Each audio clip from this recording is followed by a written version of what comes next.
muchísimas gracias por estar aquí. Esta tertulia ya estamos en el 7º año, lo cual quiere decir que hemos tenido resistencia y hemos tenido bueno, pues, la suerte de haber llegado hasta aquí, porque hay gente que se ha quedado por el camino.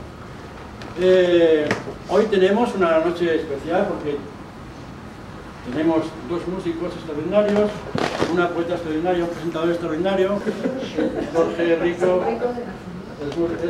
Dije yo, tú podrías, y sí, y al final no vino solo, vino con otro, con Frank. Y el otro día estuvieron en el Filandón y yo ahora cuando veo que tienen una guitarra acústica Ibanez, como la que yo he querido tener siempre, un bajo eléctrico muy parecido a un Fender, un bass Fender. Y bueno, pues ya hemos empezado. Les presento a los músicos, Jorge, Pullman, el grupo 13 Bytes. Bueno, ahora sí. Bueno, este es nuestro disco, el primer disco que hemos hecho. Nosotros llevábamos haciendo música, yo qué sé, 30 años, desde hace 30 años, pero bueno, la vida te lleva por los sitios que te lleva y dejas de hacer esto. Y como hace, que ya van a hacer 3 años prácticamente, 3 años y algo, volvimos a empezar a tocar. Y bueno, empezamos a tocar, a ver qué hacer, y empezamos a componer canciones, hasta que dijimos, oye, ¿y si empezamos a hacer conciertos? Venga, ¿y si hacemos un disco? Venga, hacemos un disco. Empezamos a hacer todo esto. Entonces, a la hora de hacer el disco, dijimos, vale, y lo vamos a vender, ¿no? O por lo menos vamos a intentar. Sí, y lo vamos a cobrar, sí. Vale, pero vamos a hacer algo más, vamos a llegar a algo más. El disco, entre la producción, pagar a músicos, etcétera, etcétera, tiene un coste, aparte de fabricar el soporte. Y dijimos, vale, pero luego hay un beneficio restante. ¿Qué hacemos con esto? Y fíjate, nosotros hace 3 años no teníamos nada. Nos habíamos juntado, teníamos una conversación, tocamos. Y ahora vamos y tenemos 12 canciones y un disco. Ostras, vamos a intentar convertir esto en algo más, que tenga más jugo.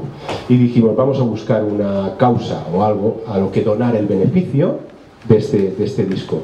Entonces tenéis que saber que toda la venta de este disco, la mitad, que son 6 euros, se dona a la Fundación Aladina. No sé si conocéis la Fundación Aladina.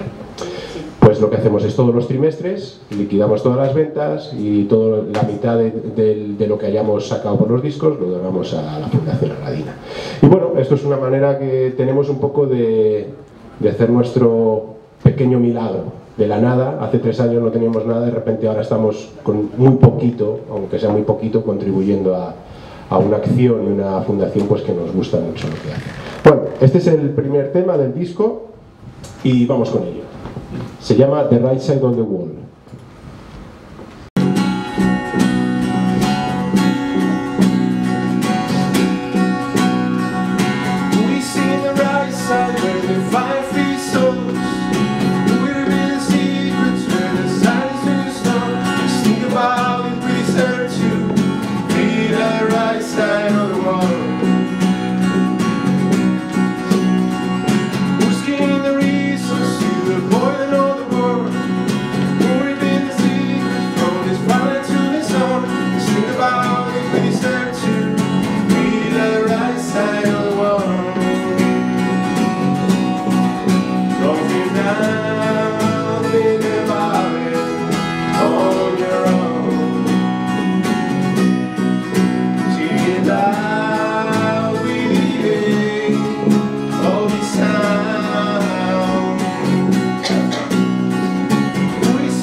Just think about it, we deserve to be the right side of the world.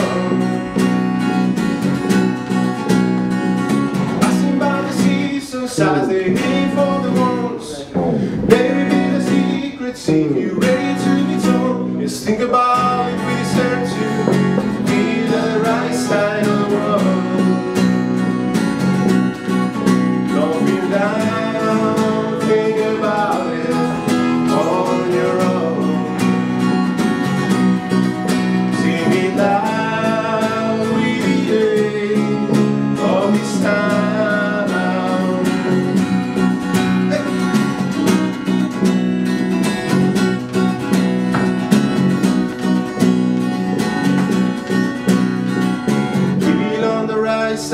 we feel we stay at home.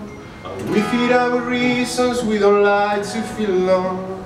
Right side your business, see the right side outside your wall. Feeling out the seasons, keep on going on and on. Finding all the reasons why the time and free your soul. Letting pass the line, you're running down outside your wall. Nothing down, think about on your own. Sing it loud with the air of this time. Nothing down, think about it on your own. Sing it loud with the air of this time.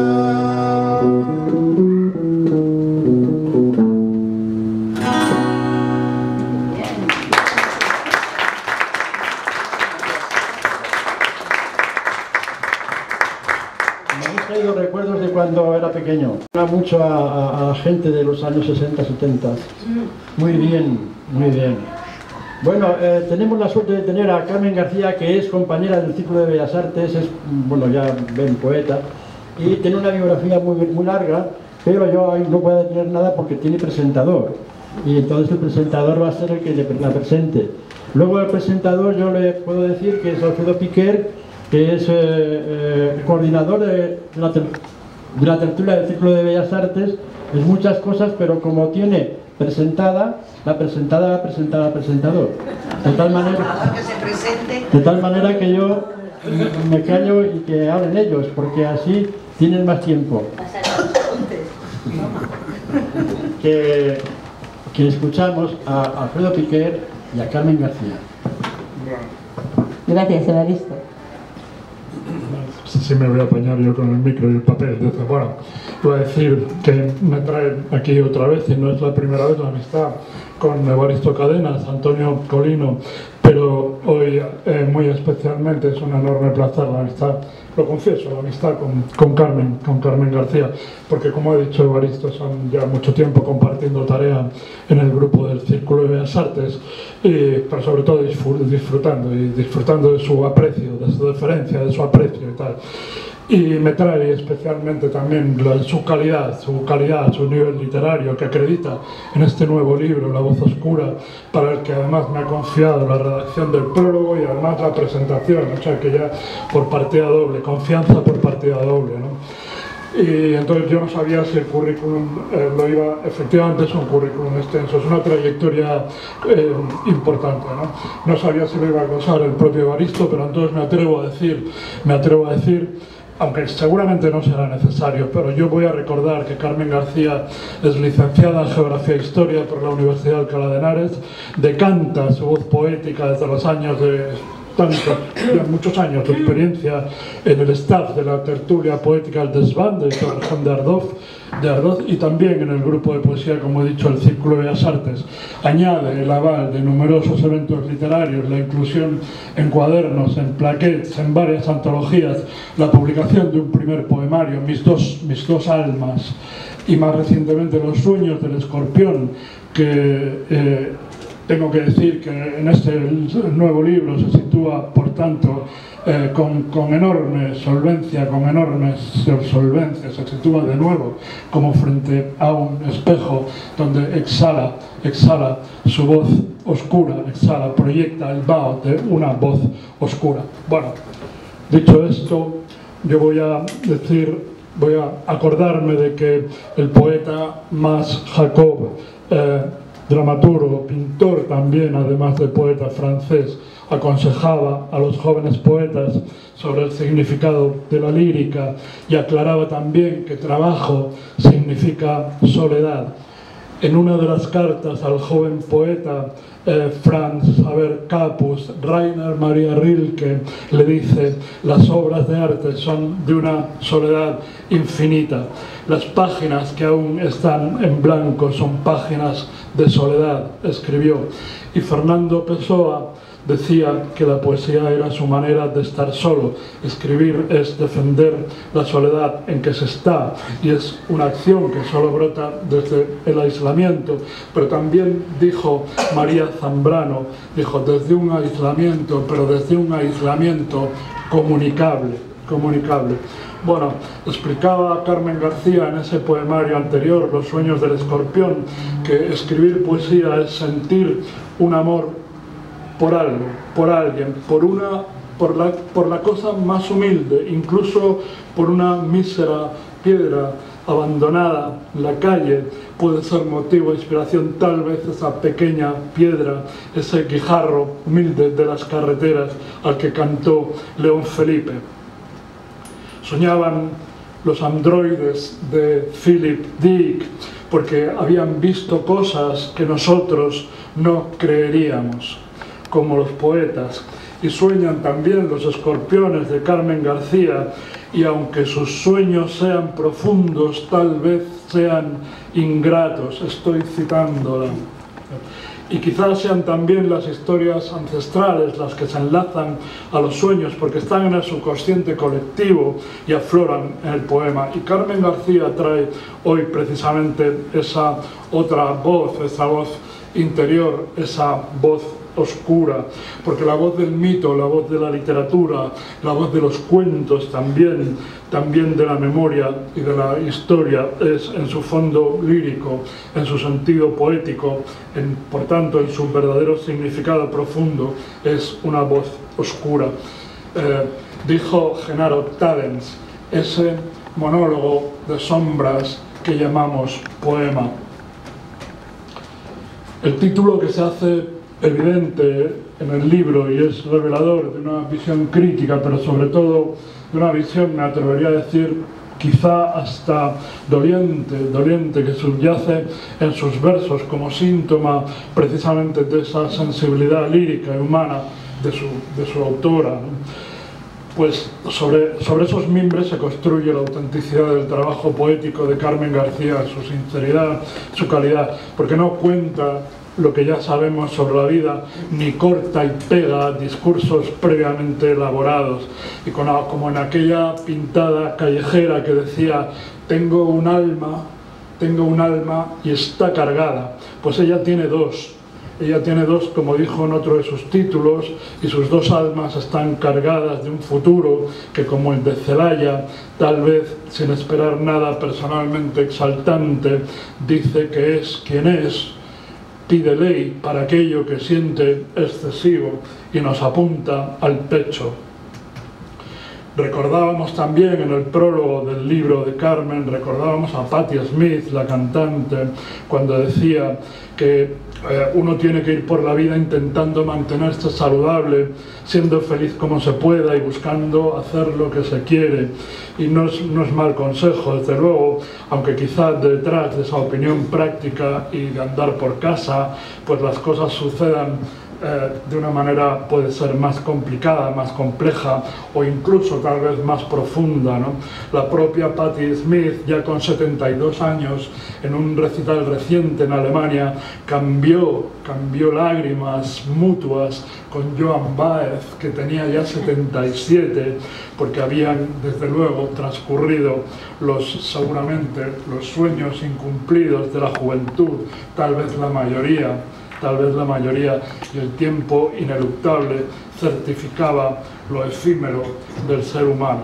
Bueno, es verdad que la felicidad es efímera y que la amargura, no siempre, pero en algunas ocasiones impregna la vida. Son los lugares comunes a modo de reflexión existencial de la sabiduría popular, la experiencia de la vida, Pero quizá escribir sea vivir a otro nivel, vivir una realidad más veraz como algo fundamental, lenguaje común que nos comunica, y nos comunica en su hondura y es a la vez detonante, catalizador, que reinterpreta esa misma realidad y la transforma y la imbrica, la sitúa en un cauce más hondo, más auténtico, más ético y también, desde luego, más bello.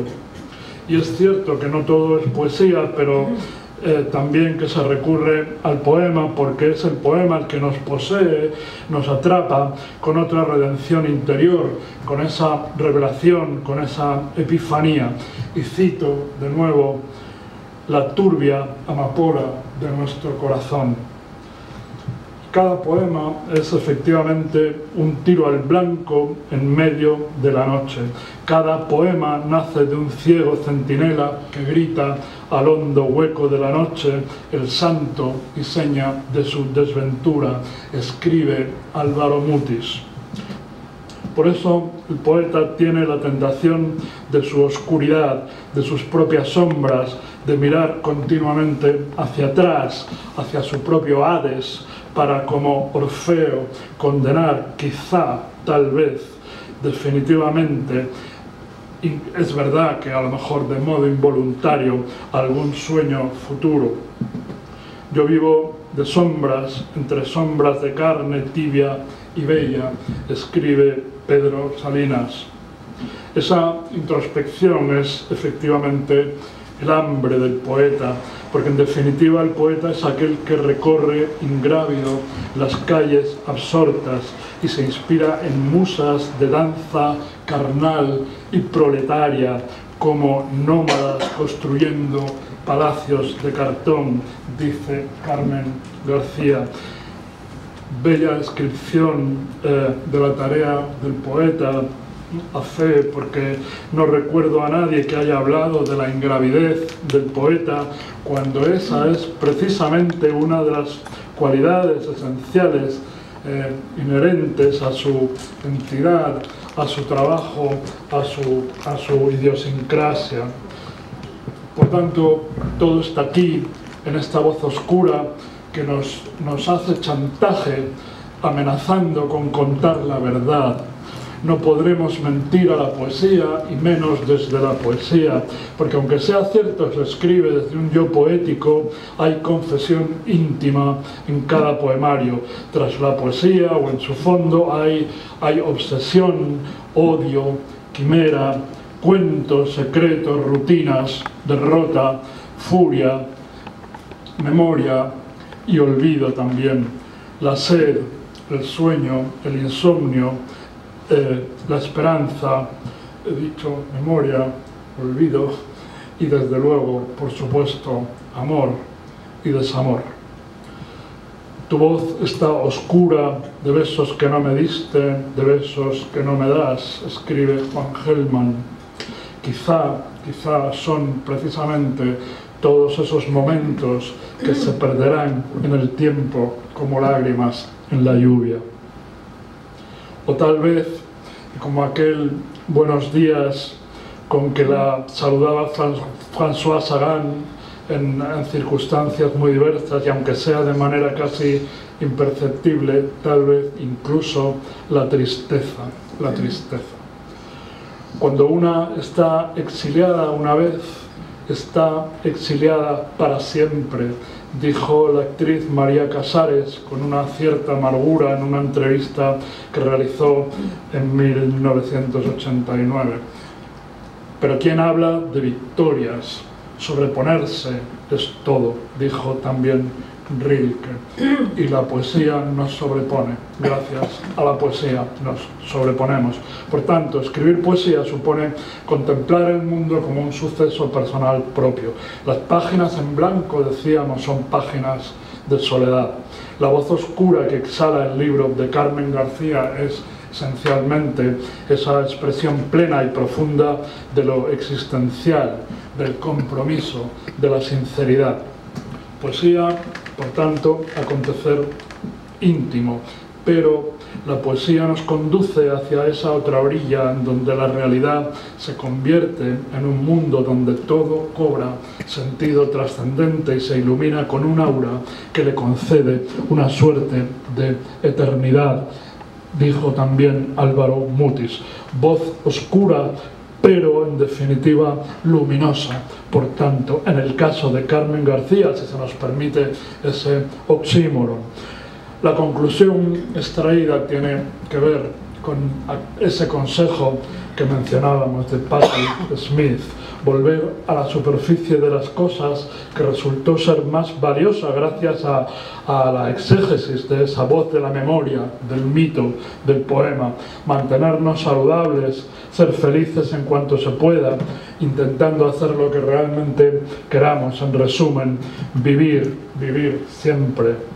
Aunque lloremos conscientes al cabo de los años en el hombro de Joan Baez, porque en definitiva nuestra vida, aun soñada, aun contingente, y vuelvo a citar, se alimenta del secreto de 1000 versos. Pues muchas gracias. Voy a presentar a Alfredo. No, gracias. Sí, pero decir que eres licenciado en Filosofía y Letras en la Universidad Complutense de Madrid, Historia Antigua, graduado en Artes Aplicadas y Oficios Artísticos, doctor en Bellas Artes por la Universidad Complutense de Madrid. Bueno, ha sido muchas cosas, pero sobre todo es un gran poeta, porque yo no voy a leer todo este párrafo. Yo solamente voy a decir los títulos de sus poemarios, que si los encontráis en algún lugar merecen la pena. Paleografías, Mar sobre este altar, Memorias de naufragios, el primer libro que yo leí suyo y me dejó totalmente anonadada, Tu oscuro nombre, Circe, Museo y Elegía, que ha sido el último. Todos, desde el primero al último, denotan tu maestría, porque eres un maestro, sobre todo para mí. No. Bueno, pues no sé por dónde empezar. Por el principio, dando gracias a Baristo, a Antonio Colina, a Alfredo y a todos ustedes por estar aquí escuchándome esta tarde, y a 13 bytes. Me ha encantado lo que habéis cantado y seguro que me encantarán todas las demás. Bueno, este poemario nace después de 7 años, desde la muerte de mi madre. Es un poemario que me refleja en toda su amplitud. Yo siempre pienso que los poetas, los poetas o los que nos llamamos poetas, porque no lo tenemos un poquito creído, en la vanidad del artista que siempre cree que nuestras neuras le van a importar a la gente y a lo mejor no le importa nada, pero para eso escribimos. No escribimos para guardarlo en un cajón, escribimos para que nos lean. Este poemario nació después de 7 años de yo acudir al Círculo de Bellas Artes, y creo que van a pasar otros 7, otros 10, otros 15 años hasta que yo publique otro, porque verdaderamente la desnudez emocional es muy grande y deja muy agotada. Aunque me quiera esconder a través de las metáforas, a través de versos, a través de un yo poético, estoy toda en este poemario. Y además me he traído a 2 amigas, que son Maribel de Lope y María Jesús Jiménez, que son mis rapsodas particulares, porque a mí me gusta mucho que me lean en voz alta. Quiero decir también, no sé si creen en las casualidades, la foto de la portada, yo andaba buscando una foto para este poemario y un fotógrafo que conozco, le dije, a ver si me consigues una foto urbana, porque yo soy muy urbana. Me dijo, vale, yo te mando algunas. Entonces yo estuve mirando fotos y de repente apareció esta foto en blanco y negro, y cuando la vi dije, esta es, ya no quiero ver ninguna más. Y luego me dijo, ¿sabes qué tren es? Y el caso es que me sonaba, pero no sabía qué tren era. Digo, no. Dice, es el funicular que sube desde Cercedilla a Navacerrada. Resulta que ese tren yo lo había cogido toda mi juventud, porque yo trabajé por allí cerca y yo estuve 8 años seguidos cogiendo este tren. Entonces, cuando me dijo eso, dije, pues entonces ya definitivamente es esta foto y es este tren. Hay gente que ve que va desde dentro hacia afuera y hay gente que va desde fuera hacia adentro. Eso ya se queda en la personalidad de cada uno. El título, La voz oscura. No sabía qué título ponerle. Yo tenía un título y le dije a Alfredo que si me hacía el prólogo, él me dijo que sí, y le dije, no sé qué título ponerle, tengo uno en la cabeza, algún título de algún poema. Me dijo, no, yo ahora le leo, te digo. Y cuando se lo leyó, Me dijo, el título está muy claro, el título es La voz oscura. Y también dije, pues tienes razón, es que es verdad, es que es la voz oscura. Y bueno, antes de seguir hablando, el poemario está dividido en 5 partes. La primera es la voz oscura, que soy yo, en toda mi amplitud. La segunda es Soñando quimeras, que es mi mirada sobre el mundo. La tercera es el deseo, que yo creo que mueve el mundo muchas veces. El deseo y el poder mueven el mundo. Aunque mi hija dice que lo mueve el miedo, también a veces estoy de acuerdo con ella. La cuarta parte son unos poemas dedicados a la historia. A mí me gusta mucho hacer poemas sobre fechas muy concretas. Y la quinta parte es el final. Son los dedicados a la muerte, que es algo inevitable por lo que todos vamos a pasar, nadie nos vamos a quedar aquí. Y siempre digo que es lo único real que tenemos ahora mismo, porque yo antes decía que era nacer y morir, pero como el nacimiento ahora ya no se sabe cómo nacemos, ni de quién nacemos, ni nada por el estilo, según va la ciencia, creo que terminaremos como ese famoso libro que, ay, a ver si me acuerdo ahora del título, que era Un mundo feliz, el libro Un mundo feliz, sí, de Un mundo feliz, donde los niños pues ya se hacían en probetas. Las mamás ya no tenían niños, además la palabra mamá estaba prohibida porque era casi pornográfico. A ninguna mujer se le podía llamar madre, era insultarla. Pues creo que vamos a terminar un poco así. Y bueno, pues para empezar, le voy a pedir a mis 2 amigas que se levanten. ¿A la vez? Sí, por favor, que se pongan frente al público, porque cada una va a leer un poema de la primera parte. ¿Tú qué tienes? Vale, este poema que vamos a leer tiene por título Nacimiento.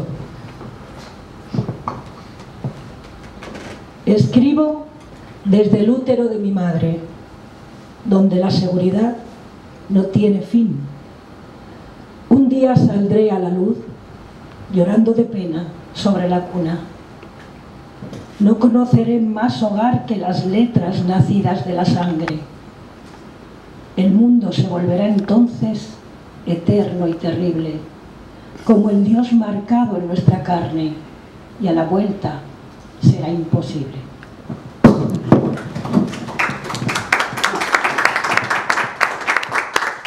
Lecturas. Leo poemas en locales oscuros, donde nadie me escucha.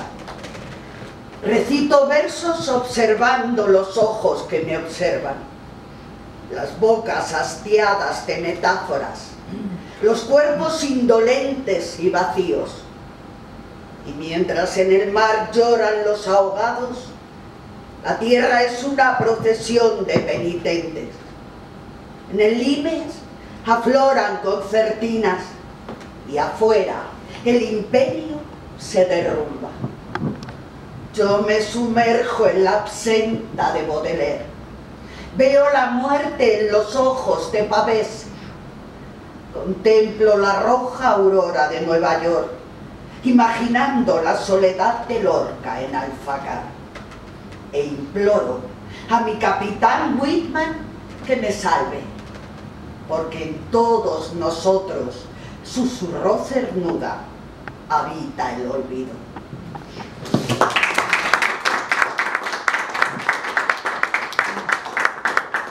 Del poemario, yo hago poemas cortos y generalmente me gusta ponerlos a todos títulos porque son como... me gusta ponerlos a todos títulos porque son como mis hijos. Me gusta coger una palabra que resuma lo que dice el poema. Este poema se titula Palabras. Estoy hambrienta de palabras que me vistan ligera como el roce de un vestido de verano. Palabras sin reproches ni artificios, hermosas palabras de deseo. Me reconozco pobre en ellas, buscando siempre la mejor para mi verso, anhelando su caricia en mis oídos, surgiendo como besos de mi boca. Siempre supe que nací bajo su sombra, cuando el miedo aún no marcaba mi destino y jugaba a ser poeta beckeriana. Estoy hambrienta de palabras que me hagan olvidar que desfallezco, palabras sujetando mi tristeza arbotantes de todas mis ausencias. Esta es la primera parte del poemario. Y pasando a la segunda parte, Soñando quimeras, le puse este título a toda esa parte porque muchas veces nos pasamos soñando cosas que nunca se van a cumplir. El poema que va a leer Jesusa lo dediqué a los sanitarios después del COVID. Cuando esto acabe, envolveré las lágrimas en los pliegues de sus manos. Evocaré esa sonrisa de papel en los momentos que la dureza me seduzca. No me sentiré más esclavo de lo liviano, aquello que no cura y solo adorna la piel de lo efímero. Respiraré la primavera que me cubre, el sol deslizándose por mi alma, ese mar infinito en el que me recojo, porque vosotros, gigantes blancos, me habéis traído a la vida de nuevo.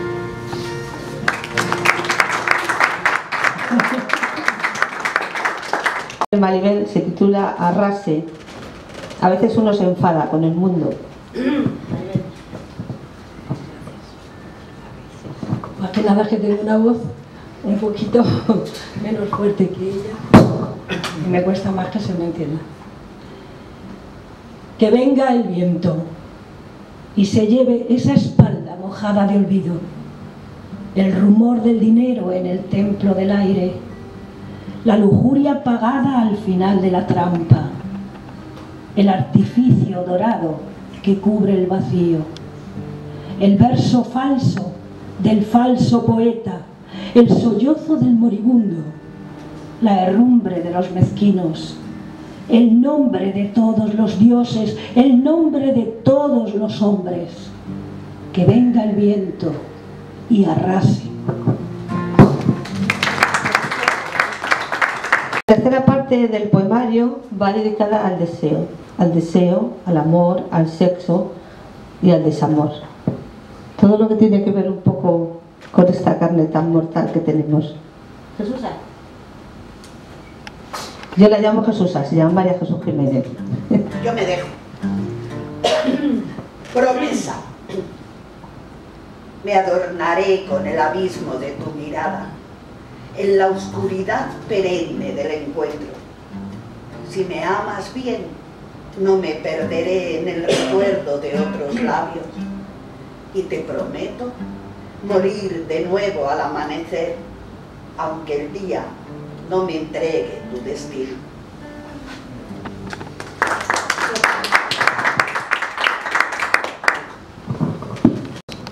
Deseo. Aquel deseo vuelve una y otra vez a enroscarse en mí como una serpiente. La luz saboreando tu cuerpo no se borra de mi retina asombrada. Contemplé tus manos sin arrobo cuando no llegaba nunca el alba y en tu vientre se desataba mi locura. Qué hermosas horas perdidas en ese círculo único y eterno de nuestras bocas. Como veis, son poemas cortos. Me gusta escribir así, o a lo mejor es que no doy más de sí, no lo sé. A lo mejor que no tengo más palabras, con eso me basta, o no me basta, no lo sé. En la cuarta parte del libro, la parte dedicada a las fechas históricas, Jesusa y Maribel van a leer para mí dos fechas muy importantes. Maribel, quiero que empiece ella, porque va a leer 1968. Este poema, todo el mundo ha de hablar de la revolución del 68. Aquí en España, la verdad, hubo poco por la dictadura que estábamos viviendo, pero yo creo que tiene muchísima importancia porque para mí es la primera vez en la historia donde la juventud empieza a tener poder. Hasta aquel momento mandaban los adultos, no existía casi la adolescencia, se pasaba de niño joven, se salía de casa a trabajar, a casarse, lo que sea. En toda Europa, ya fuera de Europa ni digamos. A las niñas se las casaba a las 13, a los 14, a los 15 años. Alguna como mucho estudiaba hasta los 18 y a los 18 ya había que casarla, pero es que a ellos les pasaba más o menos lo mismo. La juventud no tenía el poder. En 1968, todas las revueltas estudiantiles que hubo por Norteamérica, toda Europa, la guerra de Vietnam, todo eso, para mí cambió el mundo. Fue cuando verdaderamente la juventud dijo: aquí estoy. Y la adolescencia comenzó a aparecer. Hasta ese momento no existía para nada. Y desde luego para la mujer fue un hito. Creo que a partir de ahí, ya había habido otras, pero a partir de ahí fue cuando empezamos a alzar la voz decididamente, ya que se nos tuviera en cuenta.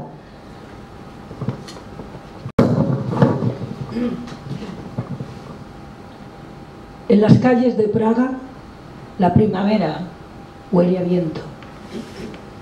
México se desangra por las esquinas de sus 3 culturas. Berkeley, burguesa y capitalista, pare vástagos revolucionarios. Un rock naranja riega las selvas del Vietnam. Nuevos dioses tatúan las paredes de la adolescencia. Y París, siempre París, es una fiesta donde la lluvia ablanda los adoquines. ¿Oye sin micrófono? Sí. Bueno, el segundo poema, la fecha os lo va a decir todo. 1939. Yo creo que ahí hay poco que decir. Mi visión. Poema. No pasarán, pero pasaron, sembrando de rosas las tapias de los cementerios, inundando de incienso las calles ametralladas, clavando flechas, aunando yugos, rezando bajo palio en el corazón de la ciudad. Un águila feroz devoró la esperanza. Lloraron las mujeres, los niños y los viejos. Enmudecieron las acacias al son de himnos militares. Y todo fue hambre, extraperlo consentido, carne al mejor postor, dolor de derrotados.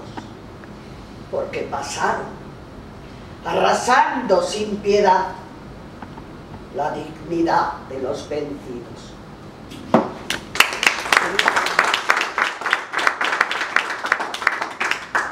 Y ya para la última parte del poemario, pues los 2 poemas que van a leer, ya dije que la última parte quizá era la que es más triste o es más... Bueno, el poemario no es muy alegre, ya os lo digo yo, porque yo, que soy muy disfrutona de la vida, sin embargo cuando escribo me refugio más quizá en el dolor, no en la depresión, nunca he sido tendente a la depresión, sí a la ira, me enfado, antes de ponerme triste me enfado. Y esta última parte, a veces la muerte se deja a un lado, yo creo que la tenemos que tener siempre presente, porque al fin y al cabo es que está ahí. Lo que pasa es que vivimos en una sociedad que es tabú, no se puede nombrar, no se puede decir, los niños los tenemos que tener apartados, luego vienen las frustraciones y todo eso, pero yo creo que sí que hay que hablar de ella. El poema que va a leer Jesús está dedicado a mi padre. Te fuiste. Te fuiste por el camino inhabitado de la noche más oscura. Senda silenciosa oculta siempre por nuestros delirios. Este yo tardío que no cumplió sus promesas, te recuerda mientras la luz traspasa en las hojas en una danza continua que acaricia mi ventana, arañando mis horas en la luminosa tarde de todas las primaveras.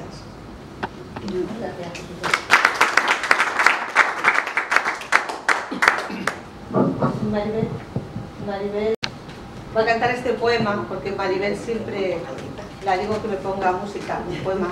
Este poema se titula La espera, creo que tampoco hace falta explicarlo más. Bueno, Aquí voy a atreverme a cantar a capela. Vale. Sé que me espera el refugio de tus etéreos brazos, la tranquilidad de la bruma en el lecho infinito. Sé que me acogerás, semilla en tu vientre, me arrullarás en tu cuna, de entrelazadas raíces, mis labios serán tuyos en el tiempo callado, y cuando el pálido lino me envuelva solícito, te veré en el eterno rostro del paraíso, te veré en el eterno rostro del paraíso.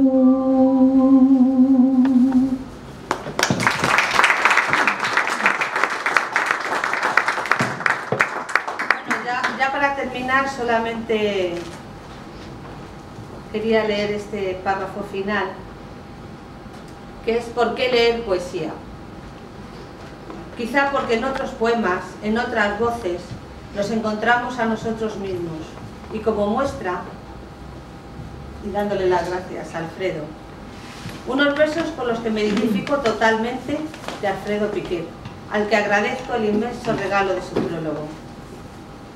Navego en naves negras, expuesto a la intemperie de un cielo encapotado de tormenta, derramo sangre oscura, como el héroe antiguo de un ancestral poema, nublados ya mis ojos, para siempre de sombra. Creo que me describen perfectamente. Y muchas gracias por aquí, por estar y Ahora vamos a volver a disfrutar de la música. Tenemos aquí a Jorge y a Fran. Bueno, vamos a tocar una canción que se llama Imaginary Time, que es traducido en tiempo imaginario.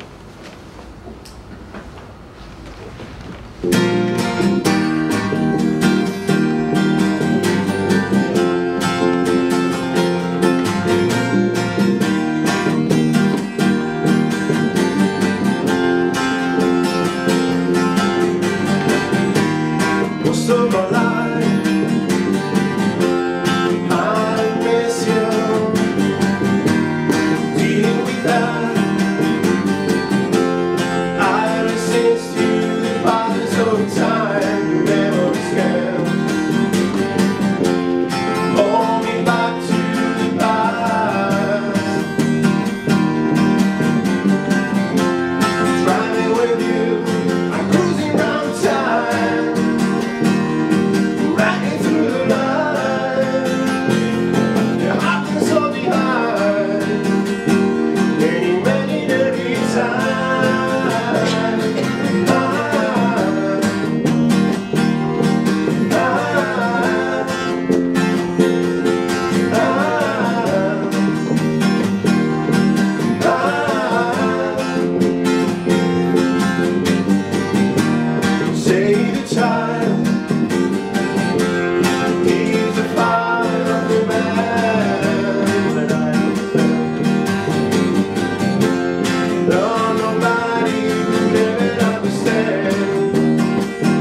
remain every time.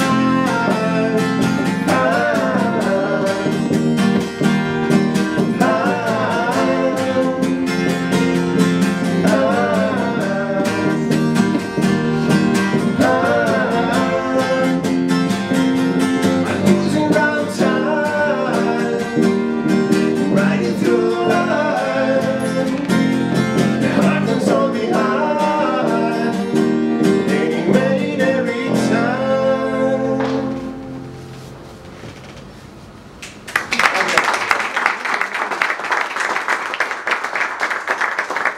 Estaría con otras cosas o lo que fuera. El caso es que cuando murió Javier Marías, Enrique hizo unas declaraciones y dijo: siento que Javier Marías era muy superior a mí como escritor. Y yo un poco, que casualmente habíamos hablado de Javier Marías el mes pasado, yo creo que dije, esto es como una especie de aviso de que ahora es el momento de empezar a descubrir a Enrique Vila Matas. Y así hice, fui a la biblioteca y por casualidad, o sea, sí, el azar, me hizo descubrir este libro, Dublinesca. Y lo leí y me quedé fascinado y me quedé enamorado, así claramente, de este autor, Enrique Vila Matas. Y en este libro hace mención, dice, en este momento estoy escuchando a Tom Waits y luego a Bad Dylan. Cuando lleguemos a él hablaré de él. Y ahí fue ya el deslumbramiento. Y dije, bueno, pues hay que empezar por el principio, que es cómo se debe hacer. Así que voy a leerles lo que he escrito.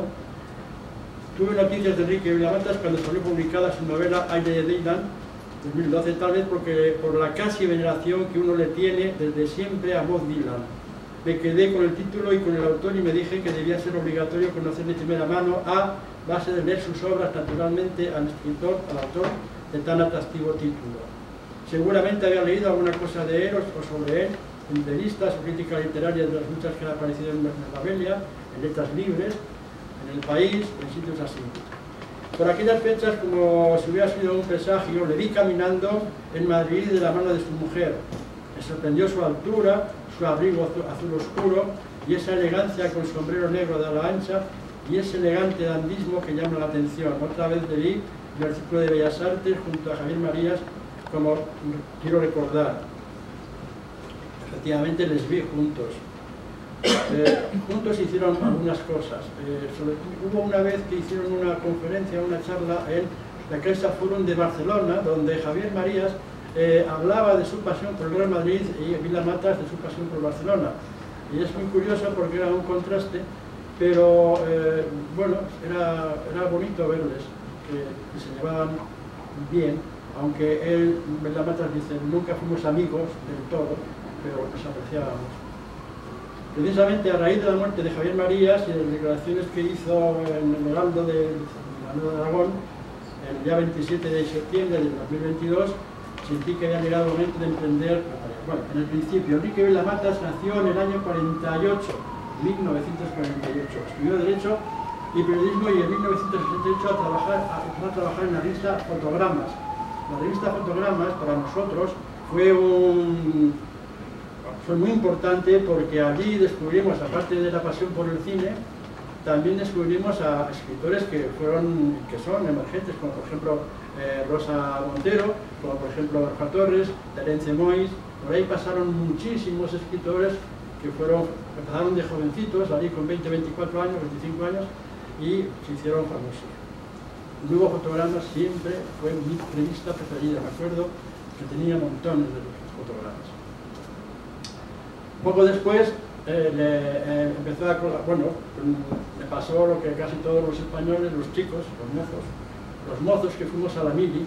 A él le tocó ir a la mili a Melilla. Entonces, claro, hay que entender que desde Barcelona hasta Melilla hay un caso, ¿no?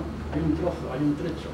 Yo recuerdo que una vez conocí a uno en Sevilla y me dice, ¿dónde es usted? Y yo soy de León. Dice, no me jodas, es de León. La cantidad de frío que pasé, ¿cómo es que yo soy de Sevilla y me mandan a mí a la mili a León? ¿Cómo es que de Barcelona me mandan a la mili a Melilla? Pero allí él aprovechó el tiempo y escribió su primera novela. Y luego cuando volvió a Barcelona, la novela se llama Mujer en el espejo contemplando el paisaje. Es decir, que aprovechó el tiempo en la mili y escribió su primera novela.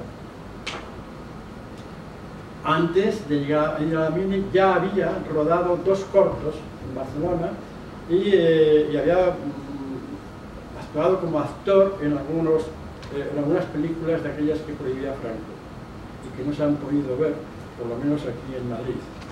Hay que tener en cuenta una cosa, él es de Barcelona, él es catalán, y lo de Barcelona y lo de Madrid, pues ya sabemos, ahí sus cosas, ¿no? Están las revistas de Cataluña, en las revistas de Barcelona y las revistas madrileñas, y ahí Vila-Matas no es muy conocido en muchos sitios, pero en Cataluña y en Latinoamérica es súper conocido y en toda Europa. Y aquí no es tanto, creo yo, es mi opinión personal. Bueno, cuando ya esto le pasa mucho a la gente que en aquella época los que podían se marchaban a París, ya lo mencionaba Carmen en su poema, París, siempre París, porque París era la meta, era la Ítaca que decíamos ayer, que decía yo ayer, bueno, pues Vila-Matas se fue a París y, oh casualidad, le alquila una guardilla la escritora Marguerite Duras, para los españoles. Y allí escribió 2 o 3 novelas, tuvo 2 años. Javier Marías, hay siempre un paralelismo, hay que tener en cuenta que somos de la misma generación y somos todos muy parecidos. Todos escuchamos a Dylan, todos escuchamos a Tom Waits, todos escuchamos a Patti Smith. Es una cosa, digamos, universal.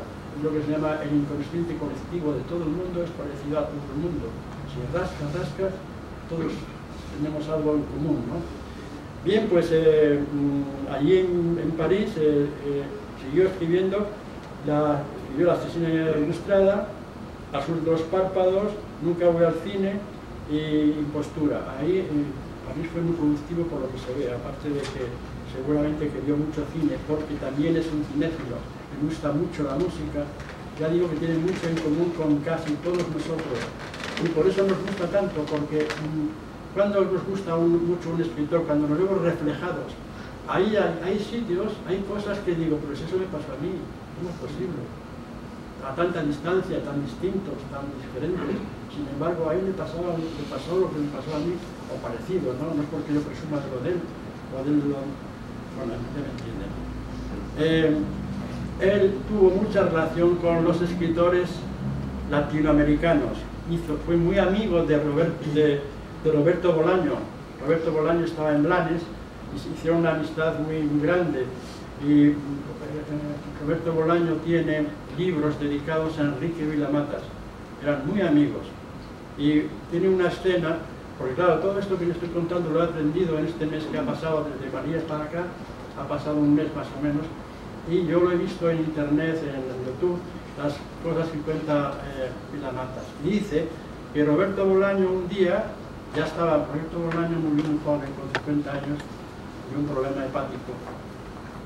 15 días antes de que se muriera Roberto Bolaño, estaban juntos en Barcelona tomando un café, hablando de literatura.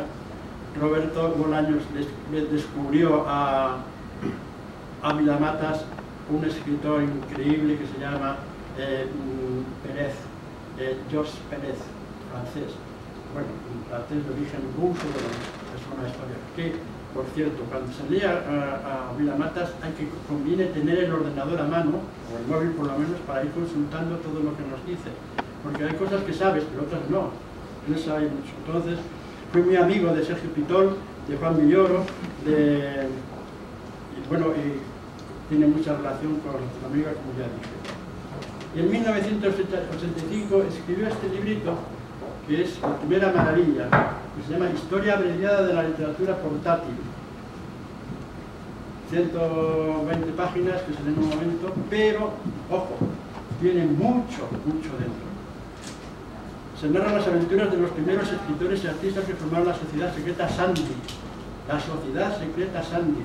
Sandy, hay un libro que casualmente Javier Marías había traducido y había publicado en Alfaguara, que se llamaba Las aventuras del caballero Tristram Sandy, de Laurence Sterne. Y Vilamatas se apunta al carro, como si dijéramos, y coge la palabra Sandy para crear un grupo de personajes, de artistas que son reales, que existieron de verdad, que algunos existen quizá. Dice, los artistas y escritores que forman parte del grupo al principio fueron Marcel Duchamp. Habla de Marcel Duchamp, entonces dice, bueno, Marcel Duchamp, vale, te metes en el ordenador y Marcel Duchamp, ah, sí, el padre aquel, tal. Luego Edgar Aparece, otro, Francis Picaria, Ferenc Salazzi, Paul Morand, Jacques Kerouac, y aparece Georgia O'Keeffe, que es una artista increíble, que hicieron un monográfico hace un año, me parece que fue un año y medio, aquí en Thyssen. Es una escritora, pintora extraordinaria, y bueno, ella debía ser muy joven cuando era Sandy, cuando pertenecía a ese grupo. El grupo viaja constantemente por el norte de África, por París, que era su sede, por Viena, van a Viena, el grupo va a Viena, luego van a Praga, la niebla de Praga, y ahí está Kafka, y ahí está... O sea, es un ambiente, la novela es como si fuera física, ves la niebla, ves la penumbra y ves cómo se juntan allí esos artistas. Luego seguimos con todos estos libros, pero no se preocupen que no voy a hablar de ellos porque no me dio tiempo a hacer nada más que un poco. El Max de Montano, ¿qué le pasa a Montano? A Montano le pasa todo al contrario, es la enfermedad de la literatura. Es el escritor que todo lo que ve, todo lo que hace es literatura, y entonces tiene problemas con su mujer, porque dice, es que está siempre con la literatura, tu mundo. Eso no sé si a alguien le sonará, pero cuando estás pensando, dice, tú no estás pensando en mí, estás pensando en tu personaje. Tú estás enfermo de literatura. Y dice, enfermo de literatura. Vilamatas es un enfermo de literatura. Y quiere transmitirnos a nosotros la enfermedad por la literatura. Y eso es muy importante. Esta bruma insensata, aquí se esconde, el escritor se esconde también como Salinger, y dice, se llama Rainer, el protagonista, en homenaje a Rainer Maria Rilke. Aire de Dylan, no la he podido leer del todo, solamente un poco así por encima, lo he dejado para el próximo Finlandón que tendremos el día 22, y Kassel lo invita a la lógica. Kassel es una ciudad alemana donde se celebra cada 5 años una exposición de arte contemporáneo, y allí le invitan a Vilamatas a que se siente en un restaurante chino y se ponga a escribir. Bueno, pues ya está. Señoras y señores, yo les invito encarecidamente a que se dejen enfermar de literatura. Y este es un escritor muy importante, tiene muchísimos premios, muchísimos más libros que no puedo comentar, y muchísimas gracias por escuchar. Vamos a escuchar a ellos, que es mejor.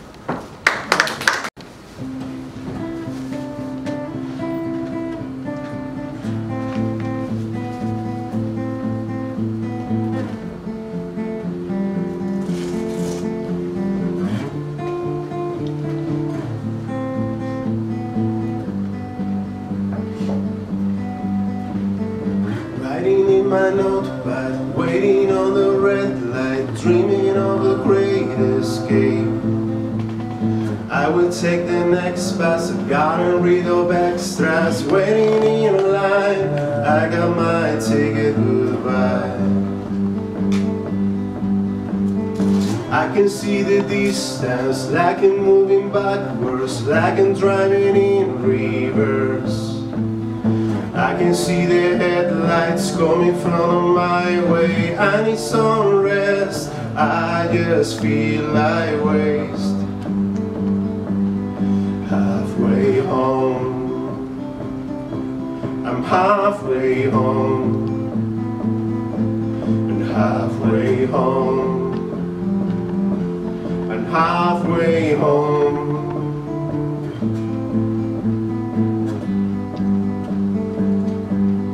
Halfway home.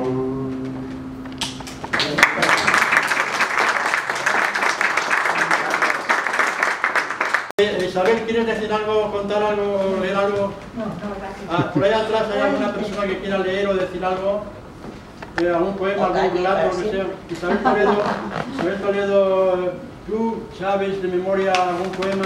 Tengo que pasar un poco largo, tú verás. ¿Es un poco largo? Hombre, muy larguísimo no, pero vamos.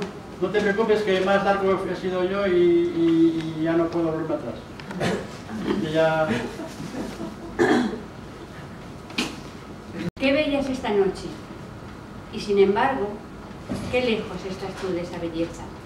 La luna me acaricia, porque sabe que tengo de caricias mucha ausencia, que nunca encuentro luz en tu mirada, y por eso la busco en las estrellas. Ellas ponen la luz que tú no tienes. Ya saben que tus labios no me besan. El amor está libre en esta noche, buscando aquellos cuerpos que se entregan, y viene hasta mi cama y se entristece de ver cómo mi alma está desierta, viviendo cada día la nostalgia de eso que tanto busca y nunca encuentra. Tengo labios en flor que quieren darse, un torrente de fuego por mis venas, suspiros que se ahogan en silencio, deseos que se mueren en la espera. Tú cerca de mí, siempre a mi lado, pero no quieres darme la respuesta. Me miras sin decirme nunca nada, te sientas a mi lado en nuestra mesa, pero nunca compartes tus palabras, tan solo tus silencios los que quedan. No adviertes si mi vida está cansada, ni sabes que me muero de la pena de ver en una noche tan hermosa que lejos estás tú de esa belleza.